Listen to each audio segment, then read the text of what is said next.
আজ থেকে 1400 বছর আগে আমাদের প্রিয় নবী হযরত মুহাম্মদ সাল্লাল্লাহু আলাইহি ওয়াসাল্লাম ইরান সম্পর্কে কি বলেছিল সেটা কি আজ বাস্তব হতেছে? জানতে চাইলে ভিডিওটি সম্পূর্ণ দেখুন। ইরান সম্পর্কে 1400 বছর আগে মহানবী সাল্লাল্লাহু আলাইহি ওয়াসাল্লাম কি বলেছিলেন, এমন কিছু কি তিনি বলে গেছেন যা আজ আমরা বাস্তবে দেখতে পাচ্ছি? ইরানের সর্বোচ্চ নেতা আয়াতুল্লাহ খামেনি বলেছেন, মুসলিম উম্মার ঐক্যই আমাদের সবচেয়ে বড় শক্তি। আমরা বিভক্ত হয়ে গেলে শত্রুরা আমাদের দুর্বল করে ফেলবে। শহীদ মোতাহারি রহমতুল্লাহি আলাই বলেছেন, ইরানের ইতিহাস ইসলামের ইতিহাস থেকে আলাদা নয়। আমরা মুসলিম, তারপরে আমরা ইরানি, আমাদের পরিচয় ইসলাম। ইমাম খোমেনি বলেছেন, ইসলাম আমাদের শিখিয়েছে আমরা সবাই ভাই ভাই।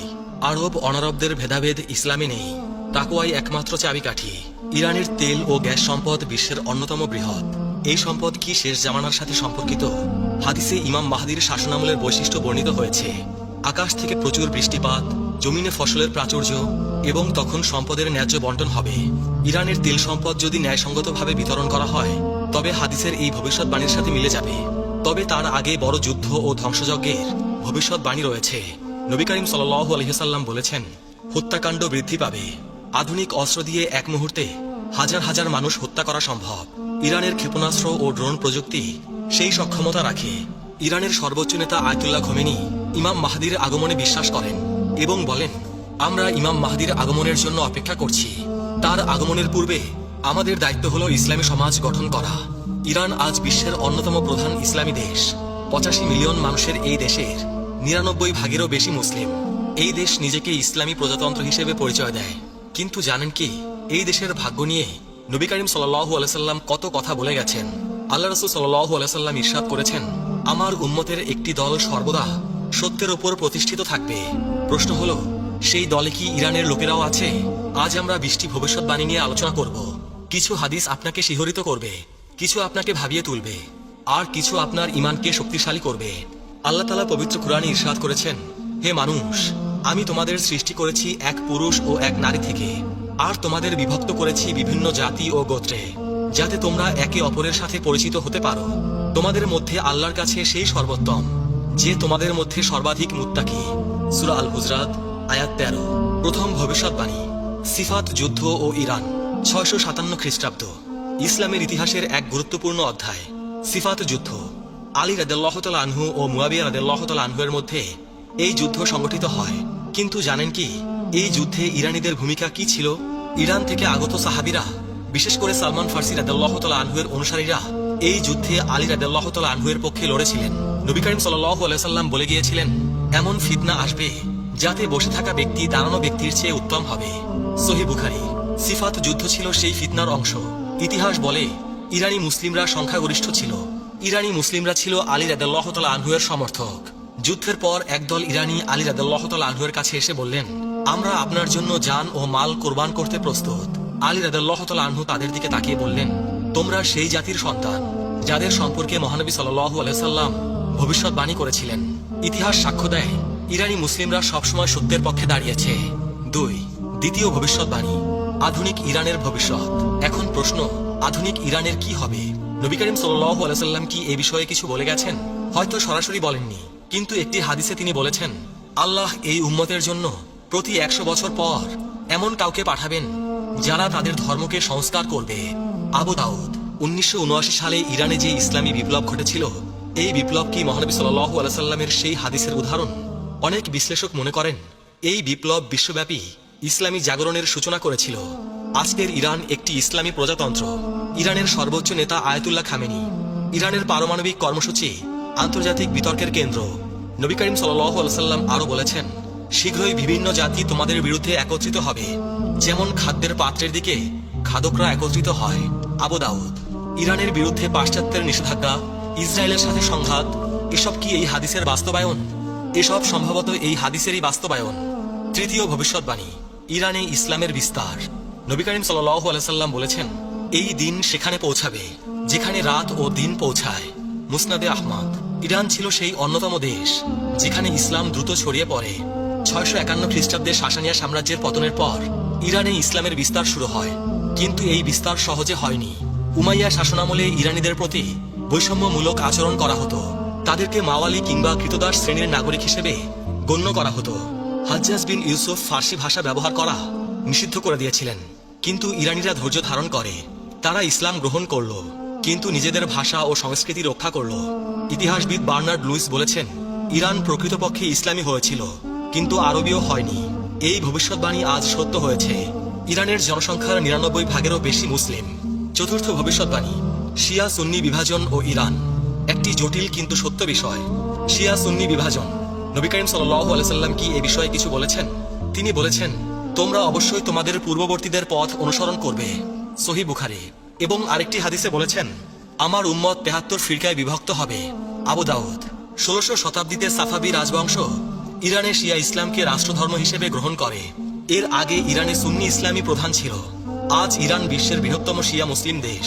প্রায় ৯০ থেকে ৯৫% মানুষ শিয়া ইসলামের অনুসারী। এক্ষেত্রে আমাদের দৃষ্টিভঙ্গি কি হওয়া উচিত? আমরা সবাই মুসলিম, আমাদের উচিত ঐক্য অটুট রাখা। পঞ্চম ভবিষ্যৎবাণী, জান্নাতে ফার্সি ভাষাভাষী মানুষের সংখ্যা।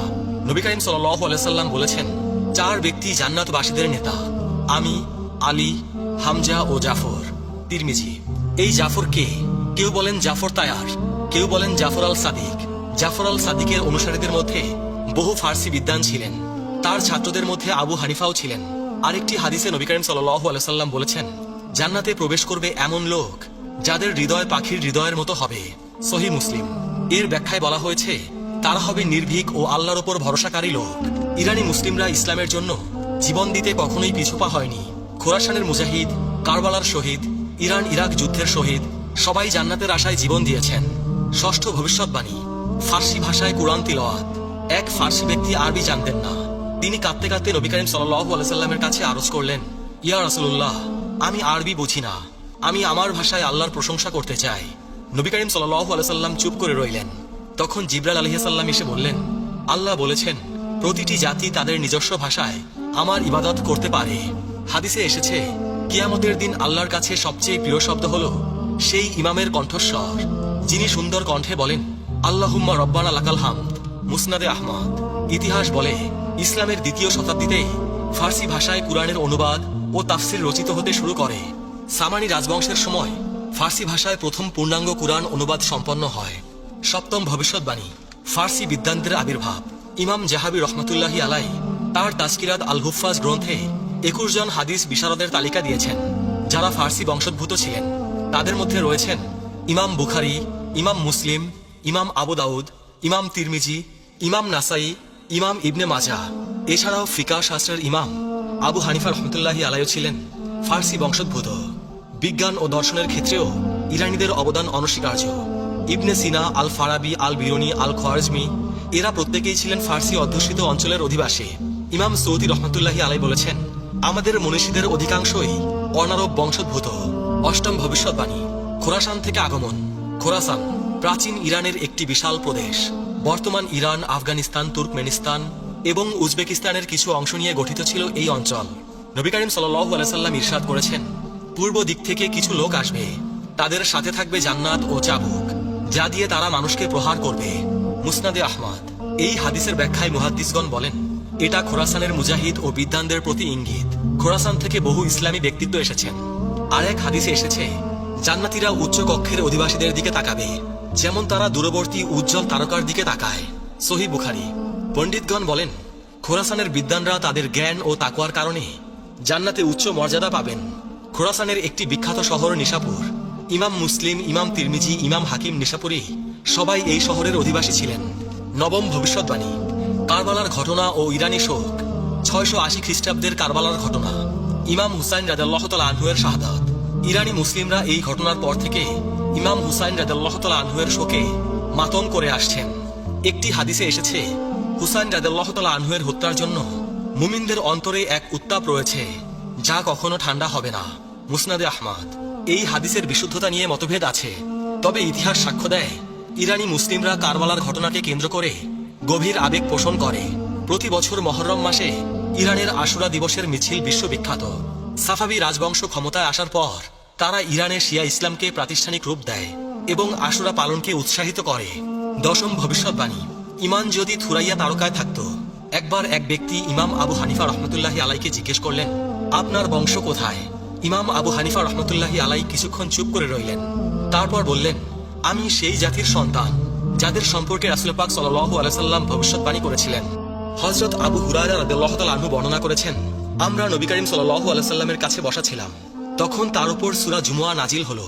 যখন তিনি আয়াত তিলাওয়াত করলেন, আর অন্যদের জন্য, তাদের মধ্যে যারা এখনো তাদের সাথে মিলিত হয়নি, আমি জিজ্ঞেস করলাম, ইয়া রাসূলুল্লাহ, এই অন্যরা কারা? মহানবী সাল্লাল্লাহু আলাইহি সাল্লাম উত্তর দিলেন না। আমি 3 বার প্রশ্ন করলাম। তখন আমাদের মাঝে সালমান ফার্সি রাদিয়াল্লাহু তাআলা আনহু ছিলেন। রাসূল পাক সাল্লাল্লাহু আলাইহি সাল্লাম তার হাত সালমানের ওপর রাখলেন এবং বললেন, যদি ঈমান থুরাইয়া তারকায়ও থাকতো, তাহলে পারস্যের অধিবাসীদের মধ্য থেকে কিছু মানুষ সেই ঈমান অর্জন করত। সহিহ মুসলিম, হাদিস নং 2546।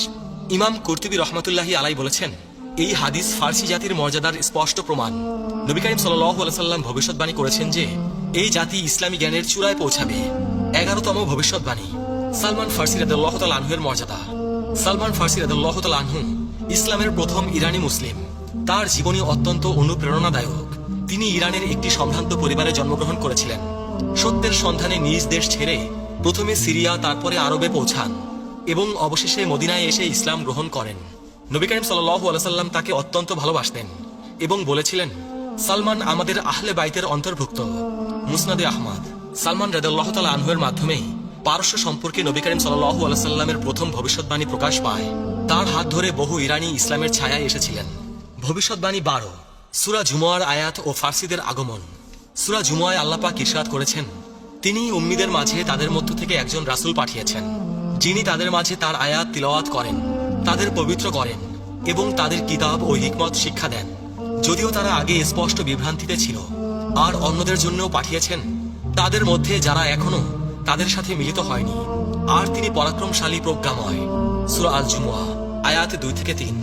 এই আয়াত নাজিলের পর সাহাবীরা জিজ্ঞেস করলেন, এই অন্যরা কারা? রাসূল পাক সাল্লাল্লাহু আলাইহি সাল্লাম সালমান ফার্সির দিকে ইশারা করে বললেন, যদি ঈমান থুরাইয়া তারকায়ও থাকতো, তবে এই লোকেরা তা অর্জন করত। ইমাম তাবারি রহমতুল্লাহি আলাই বলেন, এই অন্যরা বলতে সমস্ত অনারবকে বোঝানো হয়েছে, অর্থাৎ যারা আরব নয়, বিশেষ করে ফার্সিদের। 13তম ভবিষ্যৎবাণী, খোরাসান থেকে কালো পতাকা। এবার আমরা শেষ সময়ের আলামত নিয়ে আলোচনা করব। নবী করিম সাল্লাল্লাহু আলাইহি সাল্লাম ইরশাদ করেছেন, খোরাসান থেকে কালো পতাকা বের হবে, তোমরা সাহায্য প্রাপ্ত হবে, এদের সাহায্য ফিরিয়ে দেওয়া হবে না। মুসনাদে আহমদ। এই কালো পতাকাধারী বাহিনী ইমাম মাহদির আগমনের পূর্বে বের হবে এবং সুফিয়ানি বাহিনীর সাথে যুদ্ধ করবে। তাদের নেতা হবে শুয়াইব ইবনে সালেহ। বর্তমান বিশ্বের ঘটনা প্রবাহ এই হাদিসের সাথে সাদৃশ্যপূর্ণ। গাজা, ইরান, সিরিয়া, লেবানন এসব স্থানের ঘটনা এই ভবিষ্যৎবাণীর কথা মনে করিয়ে দেয়। 14তম ভবিষ্যৎবাণী, ইমাম মাহদির আগমন ও ইরান। নবী করিম সাল্লাল্লাহু আলাইহি সাল্লাম ইরশাদ করেছেন, যদি দুনিয়ার একদিনও অবশিষ্ট থাকে, তবে আল্লাহ সেই দিনকে দীর্ঘ করবেন, যতক্ষণ না তিনি আমার পরিবারের একজন লোককে পাঠান, যার নাম আমার নামের মতো, যার পিতার নাম আমার পিতার নামের মতো। আবু দাউদ।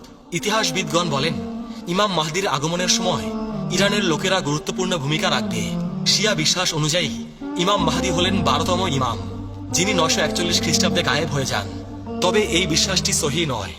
সুন্নি বিশ্বাসেও ইমাম মাহদির আগমন একটি গুরুত্বপূর্ণ বিষয়। 15তম ভবিষ্যৎবাণী, সুফিয়ানি ও ইরান। সুফিয়ানি শেষ সময়ের একজন খারাপ চরিত্র। নবী করিম সাল্লাল্লাহু আলাইহি সাল্লাম বলেছেন, পূর্ব দিক থেকে আমার পরিবারের একজন লোক বের হবে, যাকে সুফিয়ানি বলা হয়। মুসনাদে আহমদ। সুফিয়ানি সম্পর্কে হাদিসে আরো বলা হয়েছে, সুফিয়ানি বের হবে এবং 33 মাস পৃথিবী শাসন করবে। মুসনাদে আহমদ। এই সময়ে তিনি ইরান সহ বিভিন্ন দেশে ব্যাপক ধ্বংসযজ্ঞ চালাবেন। তারপর ইমাম মাহদির আগমন হবে এবং তিনি সুফিয়ানির বিরুদ্ধে যুদ্ধ ঘোষণা করবেন। ইরানের ইতিহাসে সুফিয়ানির মতো অনেক শাসক এসেছে, যেমন মঙ্গল আক্রমণ, তিমুর লংয়ের আক্রমণ। ভবিষ্যৎবাণী 16, দাজ্জাল ও ইরান। দাজ্জাল শেষ সময়ের সবচেয়ে বড় ফিতনা। নবী করিম সাল্লাল্লাহু আলাইহি সাল্লাম বলেছেন, দাজ্জালের অনুসারী হবে আসফাহানের ইহুদিদের 70,000 লোক, যাদের পরনে থাকবে মোটা চাদর। সহিহ মুসলিম, হাদিস নং 2944। আসফাহান ইরানের একটি প্রাচীন শহর। আজও সেখানে একটি ইহুদি সম্প্রদায় বসবাস করে। নবী করিম সাল্লাল্লাহু আলাইহি সাল্লাম 1400 বছর আগে বলে গেছেন যে আসফাহানের ইহুদিরা দাজ্জালের অনুসারী হবে। ইমাম নববী রহমাতুল্লাহি আলাই এই হাদিসের ব্যাখ্যায় বলেন, এই হাদিস একটি স্পষ্ট ভবিষ্যৎবাণী যে দাজ্জালের অধিকাংশ অনুসারী হবে আসফাহানের ইহুদিরা। এটি নবুয়তের একটি বড় নিদর্শন। নবী করিম সাল্লাল্লাহু আলাইহি সাল্লাম বলেছেন, যে ব্যক্তি সূরা কাহাফের প্রথম 10 আয়াত মুখস্থ করবে, সে দাজ্জালের ফিতনা থেকে রক্ষা পাবে। সহিহ মুসলিম। ভবিষ্যৎবাণী 17, ইয়াজুজ মাজুজ ও ইরান। ইয়াজুজ মাজুজ দুটি বর্বর জাতি। আল্লাহ তাআলা কুরআনে বলেন, অবশেষে যখন ইয়াজুজ ও মাজুজকে খুলে দেওয়া হবে এবং তারা প্রতিটি উচ্চ স্থান থেকে ছুটে আসবে, অবশেষে যখন ইয়াজুজ ও মাজুজকে খুলে দেওয়া হবে এবং তারা প্রতিটি উচ্চ স্থান থেকে ছুটে আসবে। সূরা আল আম্বিয়া আয়াত 96। হাদিসে এসেছে, ইয়াজুজ মাজুজ বের হবে খোরাসানের দিক থেকে। তারা এত বেশি সংখ্যক হবে যে তাদের সামনে কোনো কিছুই টিকতে পারবে না। নবী করিম সাল্লাল্লাহু আলাইহি সাল্লাম বলেছেন, ইয়াজুজ মাজুজ প্রতিদিন প্রাচীর খোঁড়ে। যখন তারা সূর্যের আলো দেখতে পায় তখন তাদের নেতা বলে, ফিরে যাও, আগামীকাল আবার খুঁড়ব। মুসনাদে আহমদ। ইয়াজুজ মাজুজের আবির্ভাবের স্থান হিসেবে ইরান ও মধ্য এশিয়ার কথা বলা হয়। ইতিহাসে চেঙ্গিস খানের মঙ্গল বাহিনীকে অনেক মুসলিম ঐতিহাসিক ইয়াজুজ মাজুজের সাথে তুলনা করেছেন। চেঙ্গিস খান খোরাসান থেকে বেরিয়ে এসে সমগ্র মুসলিম বিশ্ব ধ্বংস করেছিলেন। আল্লামা ইকবাল তার কবিতায় বলেছিলেন, ইয়াজুজ মাজুজের বন্যা এসে গেল। ভবিষ্যৎবাণী 18। শৌবিয়া আন্দোলন ও ইরান। শৌবিয়া আন্দোলন অষ্টম নবম শতাব্দীর একটি সাংস্কৃতিক আন্দোলন যা আরব ও অনারবদের মধ্যে সমতা দাবি করে। এর নেতৃত্বে ছিল ইরানি মুসলিমরা। নবী করিম সাল্লাল্লাহু আলাইহি সাল্লাম বলেছেন, আরবদের কোনো অনারবদের ওপর শ্রেষ্ঠত্ব নেই, আবার অনারবদেরও কোনো আরবের ওপর শ্রেষ্ঠত্ব নেই তাকওয়া ছাড়া। মুসনাদে আহমদ। এই হাদিস শৌবিয়া আন্দোলনের মূল দাবির সাথে মিলে যায়। শৌবিয়ারা মনে করত ইসলাম সব জাতিকে সমান মর্যাদা দিয়েছে। শৌবিয়া আন্দোলনের ফলে ফার্সি ভাষা ও সংস্কৃতির পুনর্জাগরণ ঘটে। ফারদৌসির শাহনামা, রুদাকির কবিতা এসব এই আন্দোলনের ফল। আজকে আমরা কয়েকটি ভবিষ্যৎবাণী নিয়ে আলোচনা করলাম। কিছু ভবিষ্যৎবাণী স্পষ্ট, কিছু রহস্যময়, কিছু বর্তমান ঘটনার সাথে মিলে যায়। মনে রাখবেন, শেষ সময়ের আলামত নিয়ে গবেষণা করা জরুরি, তবে নির্দিষ্ট তারিখ বা ঘটনা নিশ্চিত করে বলা উচিত নয়।